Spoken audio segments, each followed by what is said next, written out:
Is this the scariest food invention of the decade? Dubai chocolate, a perfect storm for food safety and food fraud risks. My mission for today was to track down and purchase some Dubai chocolate, but was surprisingly difficult to source in my part of Sydney. And then I researched this article and I wondered whether it's just too much of a food safety risk to eat anyway. Dubai chocolate is a filled chocolate confectionery that was developed by a chocolatier in Dubai in 2022 and went viral globally in 2024.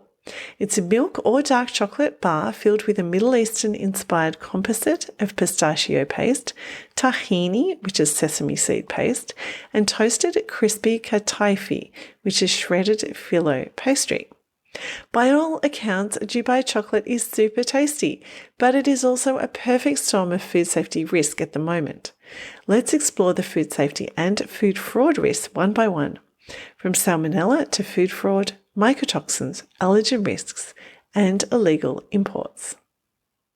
Starting with salmonella in pistachio and sesame paste. Salmonella is notorious for remaining infective for long periods in high-fat, low-moisture foods like nut butters and sesame paste. In Canada, there were multiple recalls of pistachio-based products last month due to links with the salmonella outbreak. Pistachio kernels, pistachio spread, pistachio gelato, and chocolate containing pistachio and nafe, Dubai chocolate, from various brands were recalled. In the United States, pistachio cream spread was linked to an outbreak of Salmonella Oranienburg that began in June and sickened 4 people. The pistachio cream was manufactured in Turkey and was recalled in July. Dubai chocolate has led to a surge in demand for pistachio cream in countries where it was previously rare, as home bakers and commercial confectioners recreate the product themselves. My theory? Unscrupulous manufacturers and importers are rushing to meet the demand for pistachio creams and pastes and not taking due care with their food safety processes and supplier approvals. Another ingredient in Dubai chocolate, tahini or sesame paste, along with halva, which is made from sesame paste, is often implicated in salmonella outbreaks, with more than 20 outbreaks from these ingredients documented in Western countries between 1995 and 2002. Fraud risks for pistachios. There's a global pistachio shortage due to the popularity of Dubai chocolate.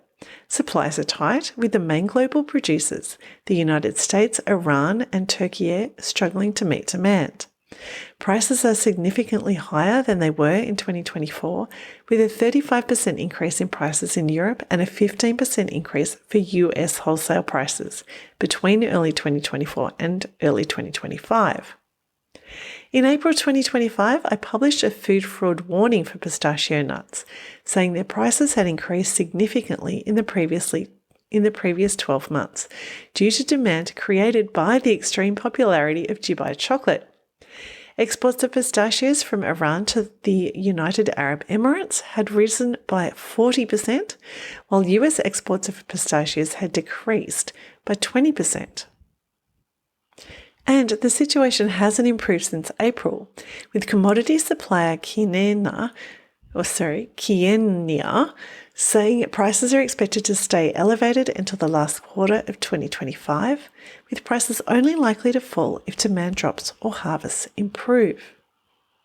Increasing prices and sudden spikes in demand can increase the likelihood of food fraud with false claims of quality grade, false claims of aflatoxin status, the addition of rocks or sticks to hold pistachios to increase weight, and the undeclared addition of non-pistachio material in ground pistachio or possible. Mycotoxins in pistachios and chocolate. With shortages, high demand, and high prices, there is plenty of motivation for unscrupulous suppliers and traders to engage in deceptive behaviour that will enable them to fulfil orders and gain extra profit. One form of deceptive behaviour is the forging of health certificates, laboratory results, or certificates of analysis, and other documents intended to provide evidence that ingredients are safe and free from harmful contaminants, such as mycotoxins. Sadly, it was no surprise to learn last month that German officials had found excessive levels of aflatoxins and ochratoxin A in Dubai chocolate bars produced in the United Arab Emirates. Aflatoxins and ochratoxins are potent human carcinogens and cause harm at tiny amounts. You don't want them in your sweets. Aflatoxins are toxic compounds produced by Aspergillus flavus and Aspergillus parasiticus that can grow on pistachios during growth, harvest, and storage. A study of imported pistachios purchased in Spain in 2007 found 50% of samples of bulk roasted nuts contained detectable levels of aflatoxin B1, albeit at levels below the maximum permitted level. Unfortunately, if a load of pistachios is rejected by a conscientious buyer due to high aflatoxin results, the seller may attempt to sell the nuts to another buyer or create falsified laboratory results so the nuts look safe. The result? Contaminated nuts are unwittingly used by manufacturers of pistachio paste, creams, and confections, resulting in too high aflatoxin concentrations in finished products. Ochratoxin A is a mycotoxin found in cereals and cereal products, coffee, dried fruits, spices, and chocolate, and wine, with cereals being the primary source contributing to about 50% of human dietary exposure to ochratoxin A compared to other mycotoxins. I'm glad the German authorities tested the imported Dubai chocolate bars and found the toxins, but it makes you wonder how many other importing countries haven't tested. Allergen risks. Undeclared allergens account for a huge proportion of food recalls worldwide every year, and Dubai chocolate is an allergen labelling minefield, containing at least 6 common human food allergens: tree nuts, milk, sesame, gluten-containing cereal. Oh, make that 5. Last month, 3 brands of Dubai chocolate were recalled in the United Kingdom due to the presence of undeclared peanuts, almonds, cashews, and walnuts. Businesses received the products from a mysterious trading company that was uncontactable at the time of the recall. One brand owner told news outlets that the affected products had not been manufactured by them or with their authorization, saying that allergen-containing bars were counterfeits made to mimic their products. And finally, illegal imports. In January 2025, a woman was caught in Germany with 460 bars of chocolate weighing 90 kilograms concealed in her luggage after an international flight. Customs officials suspected they were being imported for commercial sale because of the large number of bars and because of the popularity of the product. Each bar was worth around 25 euros in Germany, and the woman told officials she had purchased them for 4.6 euros each. If successful, the smuggling would have resulted in the woman evading more than 330 euros of import duties. Concerningly, the bars had no ingredient or allergen information on their packs, posing serious risks to consumers. Final thoughts. After writing this article, I'm kind of glad I didn't succeed in my mission to purchase Dubai chocolate today. There seems a good chance I could have ended up with a product that was counterfeited, smuggled, contaminated with Salmonella or mycotoxins, and containing undeclared allergens. Wowzers, is this the scariest food invention of this decade?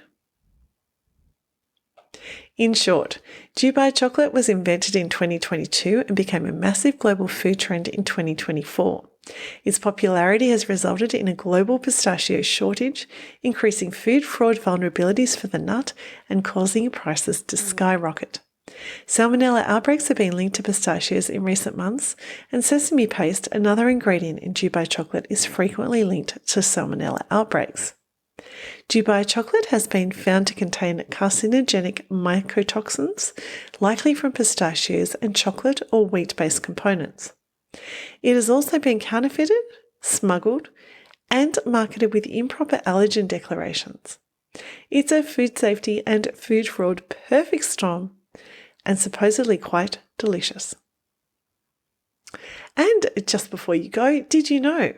While I always assumed mold growth mostly affected nuts during storage, that is after harvest, last week I learned the molds that cause aflatoxin can also grow on and inside nuts while they're on the tree. Damage to the nuts by insects, including the navel orange worm, creates physical openings that allow the fungus to invade. Drought stress increases the susceptibility of pistachios to fungal infection by impairing the tree's defense mechanisms. And as always, everything that I've told you just now is sourced and linked in the email and the post. So if you'd like to go back and review my original sources, you can find those links in the email and the post, and they're accessible from the show notes if you're listening on a podcast app.